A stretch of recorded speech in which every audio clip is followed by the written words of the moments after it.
Cough syrup का मामला लगातार सुर्खियों में है और इस मामले में एक अपडेट आ चुकी है। वो क्या है वो आपको विस्तार से बताएंगे।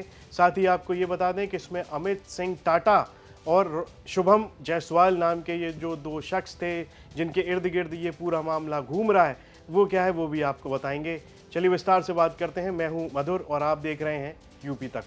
कोडीन कफ सिरप मामले में दूसरी बड़ी गिरफ्तारी हो चुकी है। मास्टरमाइंड शुभम जायसवाल के पिता को गिरफ्तार किया गया है। झारखंड की शैली ट्रेडर्स का मालिक भोला प्रसाद, जो शुभम जायसवाल का पिता है, वो अरेस्ट हुआ है। सोनभद्र पुलिस ने कोलकाता एयरपोर्ट से भोला प्रसाद को गिरफ्तार किया है। कोलकाता से थाईलैंड भागने की फिराक में था भोला प्रसाद, इस तरह की जानकारी सामने आ रही है।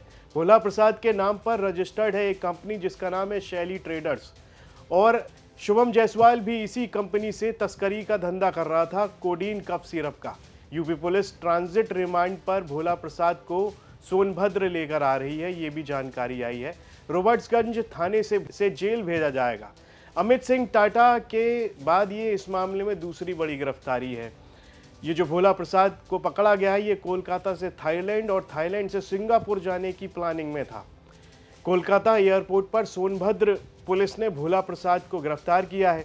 भोला प्रसाद के ऊपर सोनभद्र, वाराणसी, जौनपुर में 4 एफआईआर दर्ज हैं। मास्टरमाइंड शुभम जायसवाल ने पिता भोला प्रसाद के नाम पर ही झारखंड के रांची में एक शैली ट्रेडर्स नाम की दुकान खोली थी। ये बिजनेस कर रहा था उस नाम से। शैली ट्रेडर्स को कोडेन मिक्स कफ सिरप का सुपर स्टॉटिक बनाकर शुभम जायसवाल कर रहा था बांग्लादेश तक तस्करी। तो ये जो मामला है हाल के दिनों में काफ़ी सुर्खियों में रहा है कि शुभम जायसवाल और अमित सिंह टाटा नाम के ये जो दो शख्स हैं, ये तस्करी कर रहे थे कोडीन कफ सिरप की, और इसमें बड़ी मात्रा में जो है रकम इसमें शामिल थी। और ये भी कहा जा रहा है कि इसी रकम की मदद से आने वाले चुनाव में इनमें से एक शख्स चुनाव भी लड़ने वाला था। और इसमें अमित सिंह टाटा की जो है पहले गिरफ्तारी हो चुकी है, और इस मामले में जो दूसरी गिरफ्तारी है शुभम जायसवाल के पिता की हुई है, जो थाईलैंड से सिंगापुर भागने की फिराक में था, लेकिन उसको कोलकाता में ही पकड़ लिया गया और उसको पुलिस सोनभद्र लेकर आने वाली है। इस मामले में पूर्वांचल के एक बड़े नेता का नाम भी हाल ही में चर्चाओं में आया, और उसमें कहा गया, और उसके पीछे जो वजह थी वो ये थी कि इनके घर के बाहर से एक गाड़ी का मिलना जिस पर वही नंबर था जो आमतौर पर जौनपुर के बड़े नेता धनंजय सिंह की रैलियों में देखी जाती है। तो वहाँ से ये तार जुड़े, और वहाँ पर एक और जो चीज़ थी वो ये थी वीडियोस जिनमें धनंजय सिंह इन्हीं दोनों में से एक को अपना छोटा भाई बता रहे थे। ऐसे वीडियो भी सामने आए थे जिसके बाद चर्चाएं और ज़्यादा गहरा गईं। और फिर उसके बाद में सपा प्रमुख अखिलेश यादव ने प्रेस कॉन्फ्रेंस कर पूरी की पूरी एक वीडियो अपनी प्रेस कॉन्फ्रेंस में दिखाई, जिसमें साफ तौर पर साफ देखा गया कि धनंजय सिंह की जो संलिप्तता या उनके फंसने की जो बात थी वो दिख रही थी, क्योंकि वही आधार था कि वो वीडियोस थे जिनमें धनंजय सिंह छोटा भाई बता रहे थे। और वहीं वो गाड़ी का भी मिलना जो उनकी रैलियों में दिखती है, चुनावी रैलियों में दिखती है, और उसी गाड़ी का उसी नंबर की गाड़ी का इनमें से एक के घर के बाहर मिलना, ये सारी चीज़ें आपस में लिंक्ड होती हुई दिख रही थी, जिसमें धनंजय सिंह फंसते हुए भी नज़र आ रहे थे। उसके बाद में धनंजय सिंह ने इसे सरकार की छवि करने की साजिश तक बता दिया था, और सीएम योगी आदित्यनाथ और पीएम नरेंद्र मोदी से इसकी जांच करवाने की अपील तक उन्होंने की। और इस मामले में जो अब ताज़ा अपडेट है वो यही है कि शुभम जायसवाल के पिता की गिरफ्तारी हुई है। अखिलेश यादव ने भी अपनी पीसी में इस पर काफ़ी विस्तार से बात की थी, उस पर नज़र डाल लीजिए।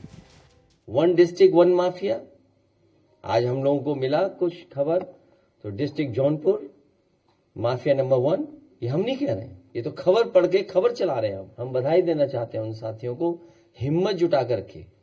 और ऐप पर अगर आप देखोगे तो नंबर मालिक का भी बता देगी वो ऐप, सबको पता है, सरकार को भी पता है, और सरकार को ये भी पता है कि लोकसभा में क्या साठगांठ हुई थी बाबू सिंह कुशवाहा जी को हराने के लिए, क्या साठगांठ हो रही थी बंबई को हराने के लिए, बंबई के लोगों को हराने के लिए कैसे साठगांठ हुई थी।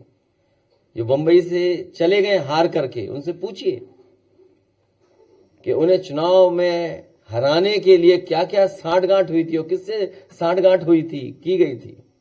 उन यहाँ के मुख्यमंत्री हो, डिप्टी सीएम हो, क्या कहते हैं कि 2017 से पहले 1 डिस्ट्रिक्ट 1 माफिया था। उन्हें होश ही नहीं है कि एक्सप्रेसवे बने, उन्हें होश ही नहीं है कि रिवर फ्रंट बने, न जाने कितना डेवलपमेंट हुआ है। अभी तो पहले ही डिस्ट्रिक्ट हमने जारी किया है, अभी तो उत्तर प्रदेश में बहुत डिस्ट्रिक्ट है। तो यहाँ पर एक और पूरा का पूरा जो मामला है कफ सिरप से जुड़ा हुआ, इसमें कई नाम एक के बाद एक आ रहे हैं और इसमें गिरफ्तारियां भी पुलिस लगातार कर रही है। और जैसे कि भोला प्रसाद को गिरफ्तार कर सोनभद्र भी लाया जाएगा और इस मामले में और भी एक एक कर जो है चीज़ें सामने आ रही हैं, पुलिस सामने लेकर आ रही है। इस पर आपकी क्या राय है, कमेंट बॉक्स में लिखकर हमें ज़रूर बताएं और यूपी से जुड़ी तमाम खबरें देखने के लिए आप देखते रहिए यूपी तक।